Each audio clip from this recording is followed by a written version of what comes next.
everyone and welcome back to my channel. My name is Hermione for those of you who are new here, and today I'm going to be talking about how to get organized and how to stay organized. Anyway, so let's get into my tips about organization. The first thing I recommend is to read or listen to a book about organization or tidying up, whatever area of your life you think needs work. YouTube videos are great, but I feel like they don't sink in because you really need a few hours to be able to let that information just drill into your brain, like get organized. I have finally got around to listening to The Life-Changing Magic of Tidying Up by Marie Kondo, which a ton of you have been recommending to me in my comments. I have actually been listening to this on audible.com because I haven't been able to find the time to pick up a hard copy book and actually read it. I listen to it when I'm doing projects, when I'm making DIYs, and most importantly for me, when I'm commuting to university. I have a lot of time where I'm not really doing anything productive, but I'm just traveling, so Audible has been great for me. I have become addicted. Right now, Audible has a free 30-day trial going on, and in this trial you can pick one free book and download it and keep it forever, regardless of whether you keep using the service or not. And then if you do continue to keep using the trial, you get a book every single month and 30% off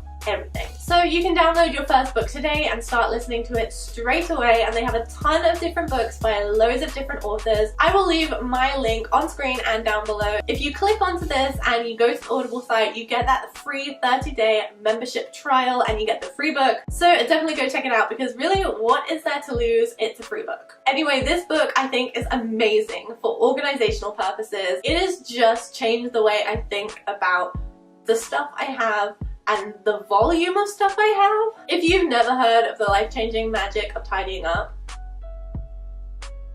first of all, why? Because everyone talks about it.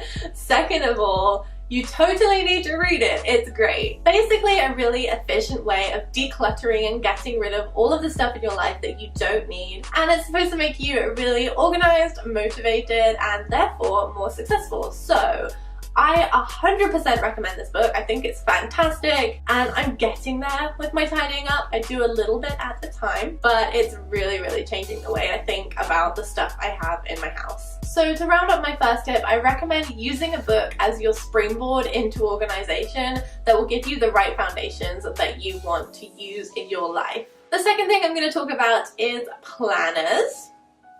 Hey! Having a monthly planner has completely overhauled my life. This is my current one. It's the Lily Pulitzer Agenda. This planner right here is a little bit of an investment. It was $30, so I recommend if you're starting with planning and if you're not sure if it's for you or not, which it should be because planning should be for everyone. But I do recommend getting something cheaper. I started with like £6 ones or £7 ones from Paperchase, and I finally got to the pinnacle of planners. My boyfriend thinks it's absolutely ridiculous that I spent $30 on this, but I'm sorry, how much is one of those Xbox controllers with the ridiculous grips on the back? How much is that? Please tell me. I think it was like 60 something dollars.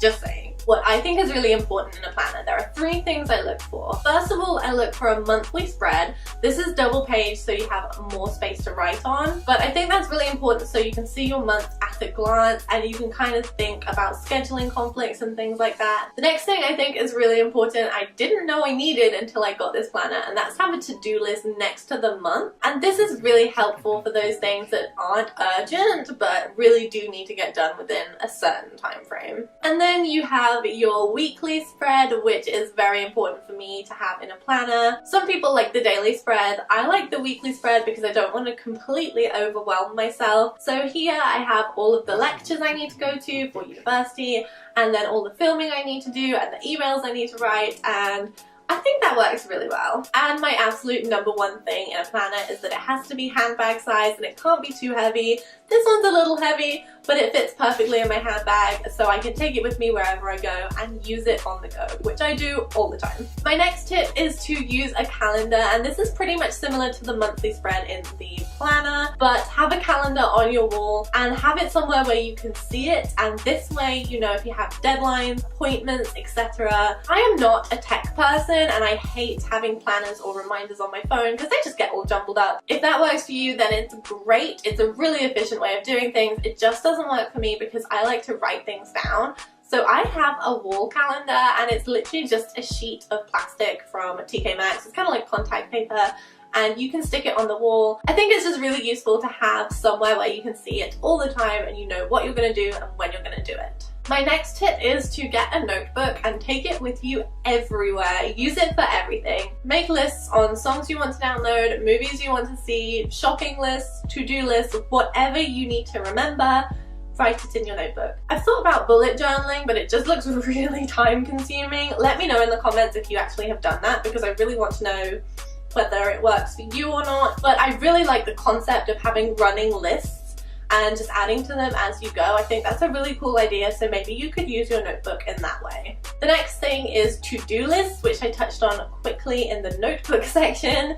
But having a to-do list is really important for getting the stuff done in your day that you want to get done. I have two approaches to to-do lists, and I pick whichever one I feel would work for me that day. The first one is if I'm really unmotivated, I write down literally everything I have to do, from taking a shower to going to the gym, and then all of the things in between, like emails and stuff. This way, once I start scratching out the things I've done, like taking a shower and all of the easy stuff, it kind of feels like I'm in the swing of it and I'm ready to keep crossing stuff out. However, that can be a little bit overwhelming sometimes. So if you're crunched for time or you just don't work that way, you can do the 3 things method. Write down the top 3 things you have to do that day and literally only focus on them. Prioritize and make sure those things get done. They absolutely have to get done and none of it can be left till the next day. I would just say try both systems out and see which one works for you guys. The next thing I have is a little motivational trick if you're trying to do work and just not get distracted. It's called the Pomodoro method. So you set an alarm on your phone and you work for 25 minutes exactly. Then you can have a 5-minute break, and then you do another 25 minutes, and you keep going in this cycle until you've completed your work. I think every 4 cycles you go through, you then take a longer break. This will just keep your mind refreshed and active, so you keep having small breaks to break up all the stuff you're doing, but at the same time, you're really concentrating on your work and you know, hey, I'm only 12 minutes in.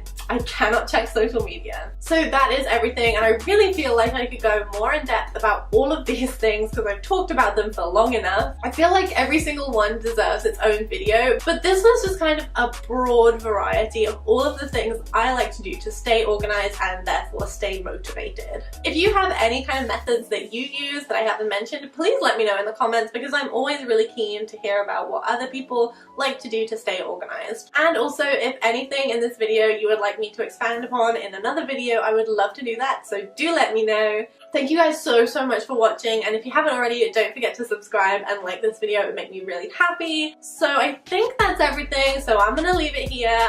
Stay organized, and I'll see you in my next video. Bye.